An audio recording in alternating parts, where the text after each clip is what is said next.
I'm gonna bring it into the modern era and say Twisted. I thought it's a toss-up between Starship and Batman for me. I would say AVPSY. Happened at Leakycon. It was a big reunion for us. Thank you.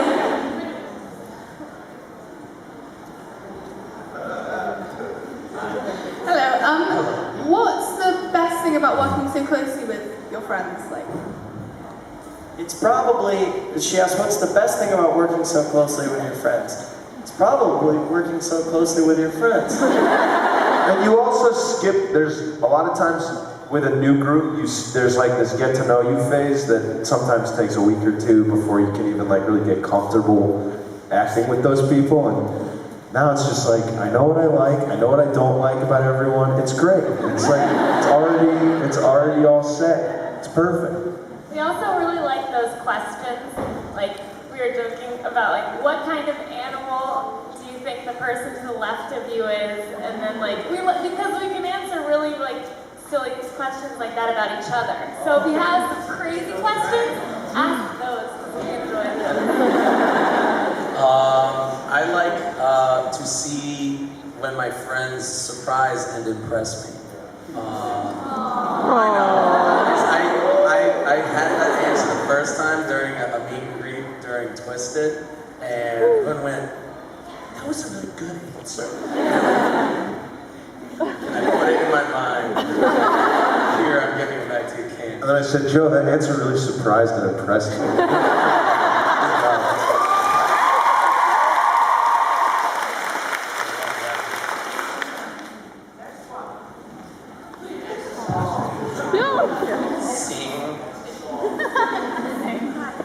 First of all, hi again to Joey. I was the sorting cat you met last year at You Comic speak Con. into the mic with my That's actually my sister's name. I just want to say hi again to Joey. I was the sorting cat you met last year in San Diego. And my friend was the scarf of sexual preference. Are you gonna sort him? Are you gonna sort me right now? I was the sorting cat last year in San Diego on Sunday.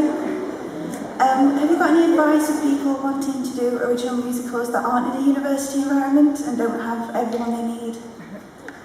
Sort of like in the next dorm.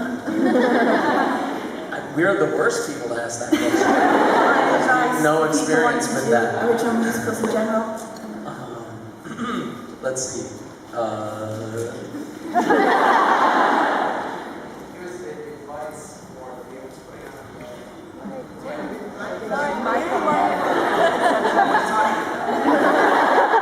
Alright, here's my advice.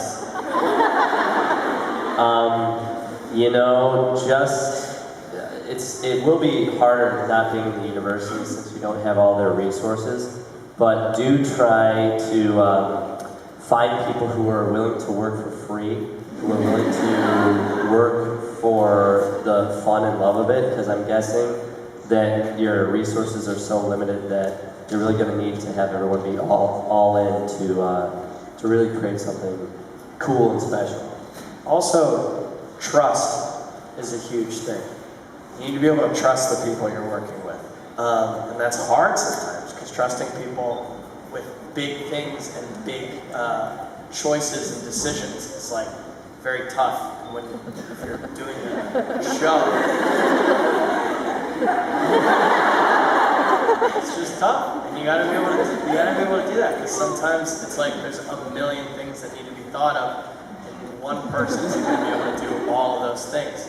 So you need to be able to trust that other people that you're working with can also make those decisions. There'll be decisions that you like. Trust.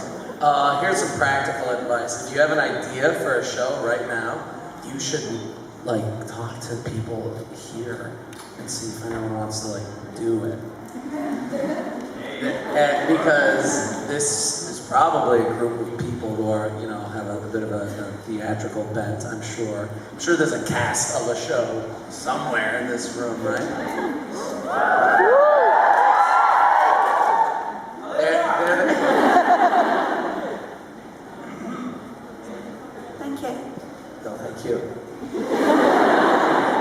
Hello. Go.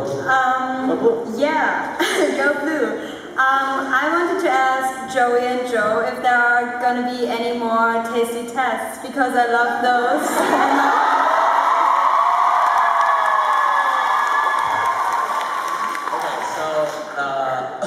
I'm glad you asked. Yeah, so we have this idea that I want to do. Right now, the next thing that we want to do for Taste Test is the Taste Test movie. We'll never make a movie of it. So really what I want to do is make a fake extended trailer for the movie that we'll never make. That pretty much has everything you need to see in the movie. Yeah. That would be the movie. It takes place like, it's been 2 years now, right? Yeah, it's like we're like out of a job. We're like washed up. Red Vines fired us because the last tasting test that we made actually did not get aired because it was too dark. Which is really true. Which is true. But they were like, we're a candy company. We can't do this. Because the last tasting test was, can red vines, what can't they do? Can they display fear? So it's Joe and I like in a weird dark basement. And it's like we're good cop, bad copping a red vine. We're torturing a red vine. And it's not cool. You know, especially with a sort of political environment in the world nowadays. It's like not okay to waterboard a red vine. It wasn't material. So anyway, yes, something will happen, but I don't know about red vines. Yeah, that's your bottom. Hi. I wanted to ask you if you ever play Dungeons and Dragons.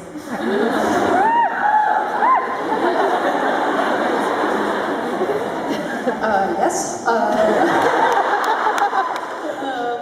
There's a really nice man named David Robbins who we went to what was that? It was a LARPing convention. It was a LARPing convention who somehow got to, and he really wanted to teach us Dungeons and Dragons. So after a lot of correspondence, we finally figured out a day that worked for all of us, and it was a wonderful experience. We played twice and got pretty much nowhere.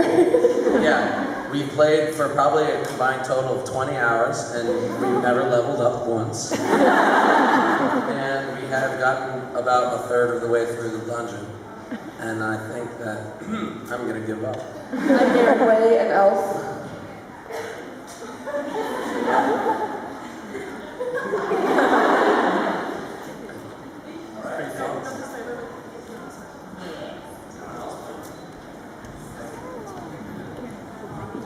Hi. I've come over from Australia. We gave you a package earlier, so I hope you enjoyed our piece of hospitality.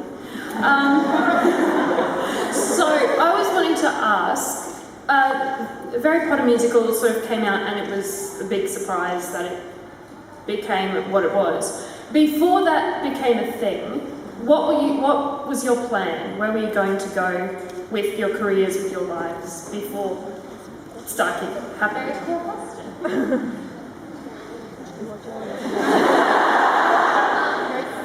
So I'm trying to think, that was 2009, so I had just finished my junior year of college at University of Michigan.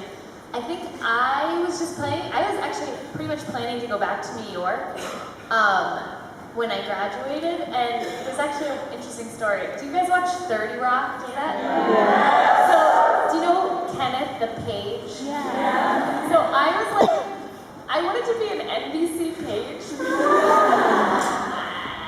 And then I got there, and the summer before, or the summer I graduated, I would move to New York and auditioned or interviewed to do the Page program, and I got to the final level, and then I realized that people really wanted to be NBC Pages, and I was more just doing it as a fun joke because I thought it would be a cool way to be a morning show host, because I thought that would be a cool thing to do. And I completely intentionally bombed the last part of the interview audition, just because I knew I wanted nothing to do with it. So maybe that would have been it. I would have hosted the morning show. How did you bomb it?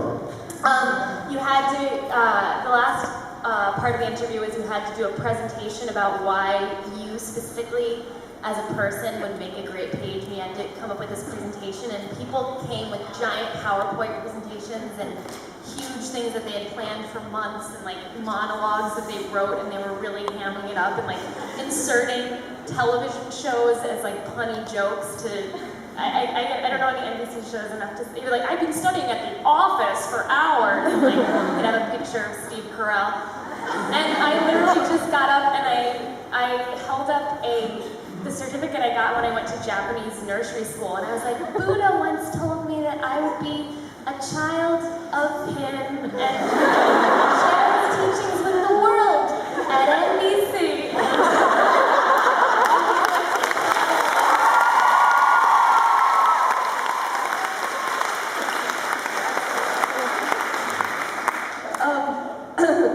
I think that I was the original Chicagoan. I think that I was the first one to go to Chicago, right out of this group. And I just really wanted to get into the comedy scene. So I spent my first 8 months doing like pretty intense like stand-up open mics all the time. And my goal was to write new material for each stand-up set. And it got really intense really fast. In Chicago, you know, it's mostly guys doing stand-up, and then when you're a girl, I was like just talking about this last night. When you're a girl, you get like put in these shows like, ha ha hotties, all girls night, bringing the next hottie to the stage, woo! And it's like pretty degrading. And then Matt Lang was like, I think we're gonna come to where you are. Please come here. So I would have still been doing that. I was still in school, so I was like, whatever. Or, you know, still just eating a lot. I don't know, I was I had 2 more years of school, so that the thought of like what I was gonna do after hadn't really dawned. I hadn't given myself the opportunity to think of that yet, so, yeah.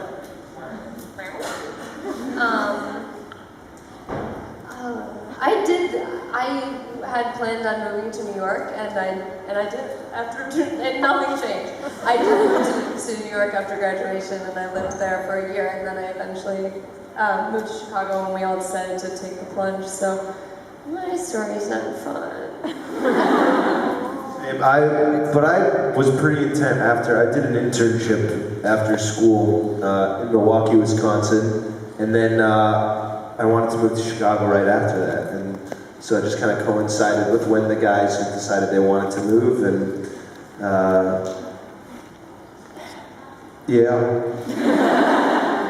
Yeah, mine's kind of like Lauren's. I don't think that Starkid started to steer my choices until we decided to move to Chicago. So I graduated and I moved to New York for about half a year, and then I decided that I didn't like it, and I went to go live with, you know, Brian and Darren and Nick Lang out in LA, and then we did the sequel play, and then after that it was like, yeah, okay, yeah, let's like move to Chicago. So I don't know,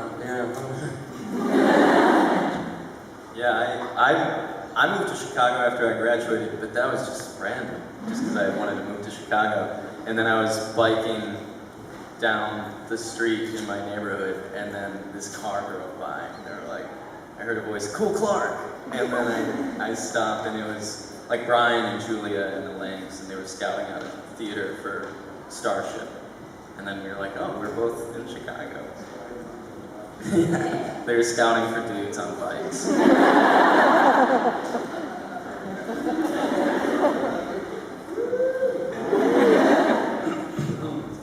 Fun paths with